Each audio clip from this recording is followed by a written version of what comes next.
Well, in this video, I want to take you on a little tour of something that I find interesting. I'm a bit of a nerd about these things, but maybe you are too. And that's why I'm hoping you'll find this chainsaw engine worth examining. This is a mid-size engine. It's only run a little bit, but I had the chance to get it and to take it apart to see how it works. Chainsaw engines are universally two-stroke, which means that they don't have any valves as such. I'll show you what they use instead of valves. But just from the outside, we've got the cylinder. This is the intake port. This is where a carburetor would fasten. And then we have the exhaust port, which is where the exhaust goes out. Spark plug. I just got it in here loose. One interesting thing about this engine is that it doesn't have a separate cylinder head. The cylinder and the head are all together. And if we pull it apart a little bit here, we get to the interesting bit.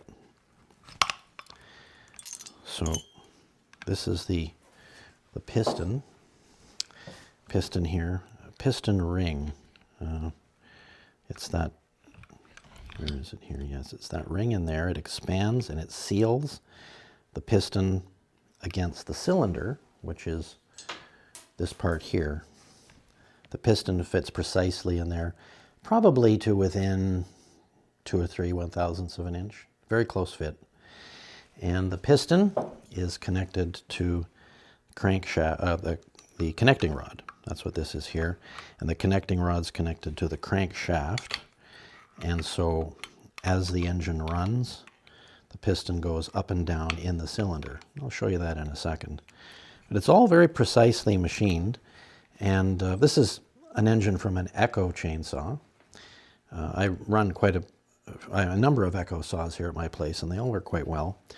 The interesting thing about small engines like this is that they generate their own electricity to make the spark at the spark plug.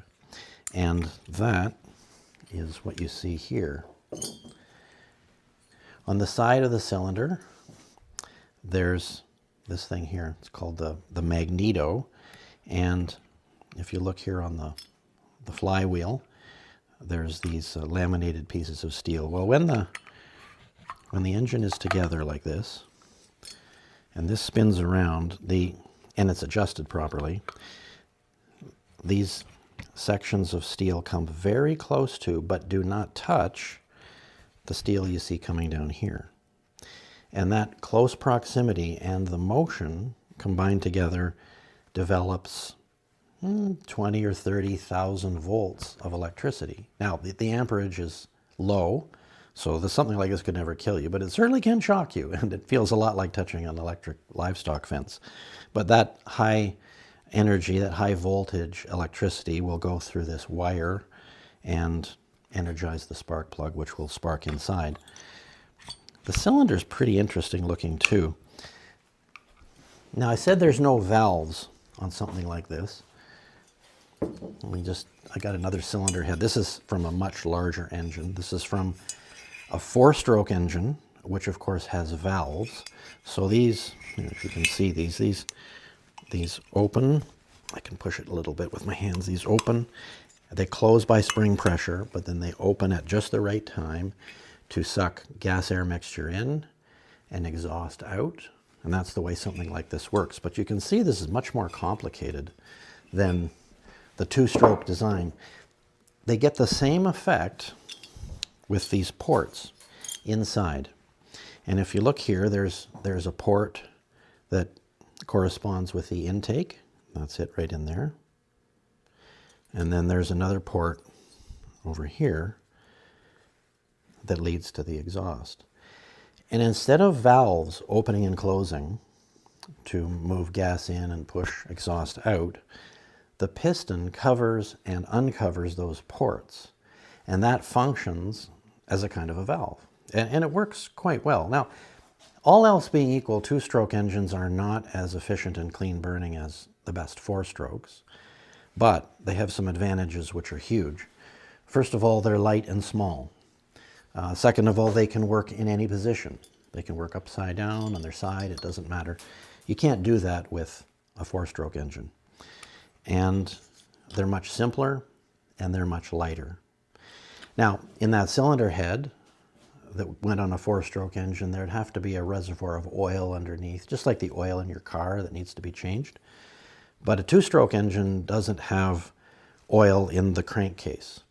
It has oil either mixed with the gas ahead of time before you put it in the tank, or the oil is injected into the system from a reservoir. But either way, that oil burns, and that's one of the reasons why 2-strokes aren't quite as efficient and clean burning as 4-strokes. But like I said, they do have advantages. I think we're going to have 2-stroke engines around for quite a while. Now, I just want to finish up with one thing. In order to make these engines as efficient as possible, they don't just have a regular piston with a smooth top. If you look closely here, you will see that the top of this piston has quite an interesting shape. This is the intake side of the engine and of the piston. So the gas-air mixture comes in here, but look at that little groove and how it turns up.